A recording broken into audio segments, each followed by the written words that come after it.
Hello guys, my name is Raju. Welcome to box office ముచ్చట్లు తెలుగు.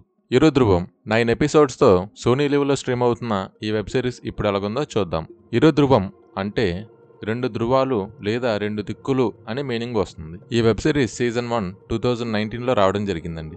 ఈ web series basic line వచ్చేసరికి ఒక సిటీలో వరుస హత్యలు అనేవి జరుగుతూ ఉంటుంది. ఆ వరుస హత్యల్ని ఎవరు చేశారు, అలా చేసిన వాళ్ళని పోలీసులు పట్టుకున్నారా లేదా అనేదే ఈ సిరీస్ యొక్క బేసిక్ లైన్ అండి. ఈ సిరీస్ లో 9 ఎపిసోడ్స్ అనేది ఉంటుంది. ఈ 9 ఎపిసోడ్స్ వల్ల ఈ వెబ్ సిరీస్ అనేది కొంచెం లెంతీ అనిపించినా ఒక్కో ఎపిసోడ్ వచ్చేసరికి మినిమం 20 మినిట్స్ మాత్రమే ఉంటుంది. 4 అవర్స్ రన్ టైం అనేది రావడం జరుగుతుంది. అలాగే ఫస్ట్ ఎపిసోడ్ నుంచి 9th ఎపిసోడ్ వరకు హంతకుడిని పట్టుకోవడానికి పోలీసులు ఎలా ఇన్వెస్టిగేట్ చేస్తున్నారు అనేది మనకు ఫస్ట్ ఎపిసోడ్ నుంచి లాస్ట్ ఎపిసోడ్ వరకు జరుగుతుందండి. ఈ సిరీస్ లో లీడ్ రోల్లో కనిపించిన పోలీస్ ఆఫీసర్ వాళ్ళ వైఫ్ కూడా మిస్ అవ్వడం జరుగుతుంది. అలా మిస్ అవ్వడంతో ఆయన చాలా డిప్రెషన్కి గురవడం జరుగుతుంది. ఇలా ఉన్న టైంలో తన డిపార్ట్మెంట్లో పనిచేసే చాలా మంది ఆఫీసర్స్ తన భార్యను తానే చంపేసి ఇలా డిప్రెషన్లో ఉన్నట్టు నాటకాలు ఆడుతున్నాడని చెప్పి మొత్తం డిపార్ట్మెంట్ అంతా నెగిటివ్ గా స్ప్రెడ్ చేయడం జరుగుతుంది. అదే టైంలో కమిషనర్ ఆయనకి ఈ కేసుని అప్పగిస్తాడు.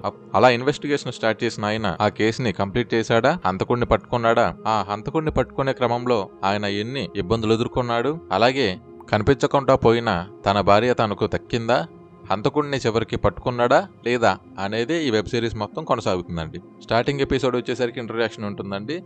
అలాగే మిగతా ఎపిసోడ్స్ అంతా ఇన్వెస్టిగేషన్లో రన్ అవుతుంది. సో ఫైనల్ ఎపిసోడ్ వచ్చేసరికి కంక్లూజన్ ఇచ్చేస్తారు ఏం జరిగింది అనేది. ఈ వెబ్ సిరీస్ కొంచెం చూడడానికి రాక్షసుడు మూవీ లా ఉంటుందండి. ఈ సిరీస్ని ఫ్యామిలీతో చూడొచ్చా అంటే చూడొచ్చండి. కాకపోతే 8th ఎపిసోడ్లో మాత్రం ఒక 2 బూత్ డైలాగులు మాత్రం ఉంటాయండి. ఆ 2 మినహాయిస్తే వెబ్ సిరీస్ మొత్తం చూడొచ్చు. అలాగే డైరెక్షన్ విషయానికి వస్తే డైరెక్షన్ కూడా బాగుందండి. మనకి సిరీస్లో 9 ఎపిసోడ్స్ ఉన్నప్పటికీ 9 ఎపిసోడ్స్ కూడా ఎటువంటి బోర్ అనేది ఉండదండి. కాకపోతే కొంచెం లాగ్ అయితే అనిపిస్తుందండి. మరీ ఓవర్గా కాదు, లైట్గా అనిపిస్తుంది. ఇన్వెస్టిగేషన్ విధానం బాగుంటుందండి. అలాగే ఈ సిరీస్లో వర్క్ చేసిన ఆర్టిస్టులు అందరూ వర్క్ అయితే బాగుందండి. అందరు పర్ఫార్మెన్స్ బాగున్నాయి. అలాగే బ్యాక్గ్రౌండ్ మ్యూజిక్ కూడా బాగుందండి. ఫైనల్ గా వచ్చే ఎపిసోడ్ మాత్రం సీజన్ 2 కూడా ఉంటుందని కన్ఫర్మ్ చేసి ఎండింగ్ అనేది చేయడం జరుగుతుందండి. ఫైనల్ గా ఈ సిరీస్ ఎవరు చూడొచ్చు అంటే సైకోపాత్ మూవీస్ మరియు investigation come crime thriller movies ని ఎవరైతే ఎక్కువగా ఇష్టపడతారో వాళ్ళకి సిరీస్ ఖచ్చితంగా నచ్చుతుందండి. ఎవరైతే ఫ్యామిలీస్ మూవీస్ మాత్రమే ఇష్టపడతారో వాళ్ళకి సిరీస్ నచ్చకపోవచ్చండి. సో ఫైనల్ గా రేటింగ్ అండి, ఈ వెబ్ సిరీస్ కి నేను ఇచ్చే రేటింగ్ 3.5 అండి.